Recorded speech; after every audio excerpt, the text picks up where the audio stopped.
21/2/26 રોજ જુનાગઢ તાલુકા police station ખાતે ખંડણી માંગવી, ખોટા કેસમાં ફરિયાદીને ફિટ કરી દેવા અને જાનથી મારી નાખવાની ધમકી અંગેનો ગુનો દાખલ કરવામાં આવેલ છે.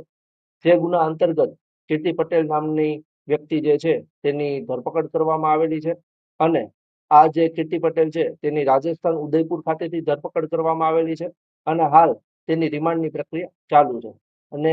પોલીસ દ્વારા તેના દિન 5ના રિમાન્ડ માંગવામાં આવેલ છે અને રિમાન્ડમાં જે ગુનો દાખલ થયો ત્યારથી કીર્તિ પટેલ કઈ કઈ જગ્યાએ ગયેલ છે, આ ઉપરાંત અન્ય કોઈ વ્યક્તિ તેની સાથે સામેલ હતા કે કેમ,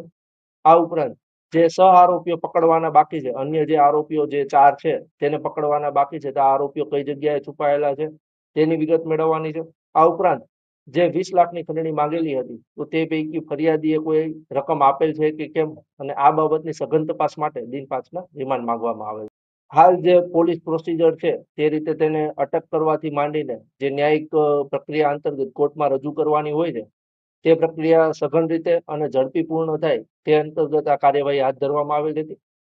હાલ કીર્તિ પટેલે પોતે સહમતિ આપેલ હોય કે આ જે ગુનો બનેલ છે તે ધાર્મિક લાગણી દુભાયેલો હોય અને અન્ય કોઈ વ્યક્તિ કે તેના ઉપર કોઈ એની જે જાનને જોખમ હોય, અન્ય કોઈ બનાવ ના બને તે હેતુસર તેનું જે મુખ છે તે ઢાંકણ રાખવામાં આવેલ છે.